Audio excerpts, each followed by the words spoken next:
Hi. താൽക്കാലികമായി പൂക്കോയത്തങ്ങൾ hospice കെയറിൽ ജോലിക്ക് ഞാൻ വന്നിട്ടുണ്ടായിരുന്നു. അവിടുത്തെ ഒരു ഫയലിൽ കണ്ടതാണ് റെസ്പൈറ്റ് കെയർ എന്നുള്ള കാര്യം.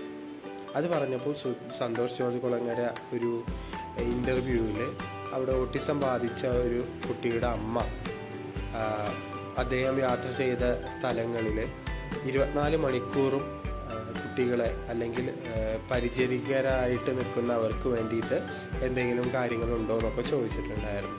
അപ്പോഴാണ് റെസ്പൈറ്റ് കെയർ എന്ന് പറയുന്ന കാര്യം വരുന്നത്.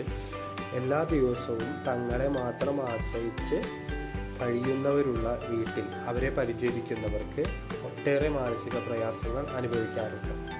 അവർക്ക് ഒരു ബ്രേക്ക് നൽകുന്ന കെയറാണ് റെസ്പൈറ്റ് കെയർ എന്ന് പറയുന്നത്. കിടപ്പ് രോഗികളായവർ, പ്രായാധിക്യം കൊണ്ട് ബുദ്ധിമുട്ട് അനുഭവിക്കുന്നവർ, സെറിബ്രൽ പാൾസി, ഓട്ടിസം എന്ന പരിമിതികളിലൂടെ കടന്നു പോകുന്നവർ, ഇവർക്കൊക്കെ എപ്പോഴും ഒരാളുടെ സഹായം ആവശ്യമാണ്. ഒരാൾ തന്നെ ഇത്തരത്തിലുള്ളവരെ പരിചരിക്കുമ്പോൾ ആ പരിചരിക്കുന്ന ആൾക്ക് മാനസിക സമ്മർദ്ദം അനുഭവിക്കും. അവർക്കൊരു ദിവസം ബ്രേക്ക് നൽകുന്നതിലൂടെ അവരുടെ കെയർ നൽകുന്നതിൻ്റെ കഴിവും അതിനുള്ള ക്വാളിറ്റിയും കൂടി വരുന്നതായിട്ടാണ് പഠനങ്ങൾ പറയുന്നത്. അതുകൊണ്ട് തന്നെ രോഗിയെ പരിചരിക്കുന്നവരുടെ മാനസിക ആരോഗ്യം കാത്തു സൂക്ഷിക്കുന്നതിനായി ഒരു സമൂഹത്തിൻ്റെ ഉത്തരവാദിത്വമായി റെസ്പൈറ്റ് കെയർ മാറേണ്ടതുണ്ട്. കേരളത്തിൽ ജനിക്കുന്ന ഒരാളുടെ ശരാശരി ആയുർദൈർഘ്യം 72 മേലെയാണ് നിലവിൽ. 2011 കണക്ക് പ്രകാരം നിലവിൽ 13% ജനസംഖ്യയിൽ വയസ്സായ ആൾക്കാരാണ്.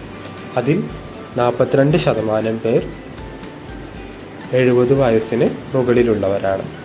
ഇത് 2011 കണക്കാണ്.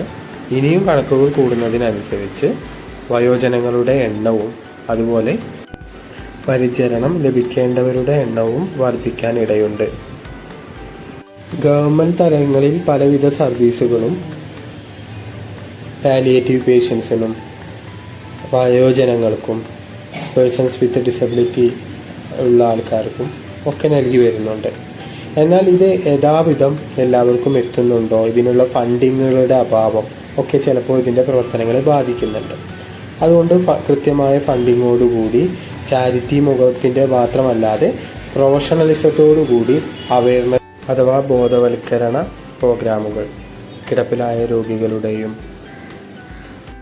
ജീവിതത്തിൽ എന്തൊരാവശ്യത്തിനും മറ്റൊരാളെ ആശ്രയിക്കേണ്ടി വരുന്നവരുടെയും അവർക്ക് ആശ്രയമേകുന്നവരുടെയും ജീവിതം ഗുണനിലവാരത്തോടുകൂടി പോകുന്നതിനായിട്ടുള്ള ബോധവൽക്കരണവും മറ്റു സൗകര്യങ്ങളും, ഉദാഹരണത്തിന് പരിചാരകരുടെ മാനസികാരോഗ്യം കാത്തു സൂക്ഷിക്കുന്നതിനായിട്ടുള്ള റെസ്പൈറ്റ് കെയർ പ്രോഗ്രാംസോ അല്ലെങ്കിൽ സെൻ്ററുകളോ, പകൽ വീടുകൾ, പിന്നെ പെയിൻ ആൻഡ് പാലിയേറ്റീവ് സർവീസുകളുടെ ഗുണനിലവാരം കൂട്ടുന്നതിനുള്ള പ്രവർത്തനങ്ങൾ, എൻഡ് ഓഫ് ലൈഫ് കെയർ സെൻ്ററുകൾ, മരണം ആസന്നമായിരിക്കുന്ന വ്യക്തികൾക്ക് അവരുടെ ആത്മാഭിമാനം കോട്ടം തട്ടാതെയും അവരുടെ ആഗ്രഹങ്ങൾ സഫലീകരിക്കുന്ന തരത്തിലുള്ള എൻഡ് ഓഫ് ലൈഫ് ജീവിതാവസാനം നേരുന്നതിനുള്ള സെൻ്ററുകൾ.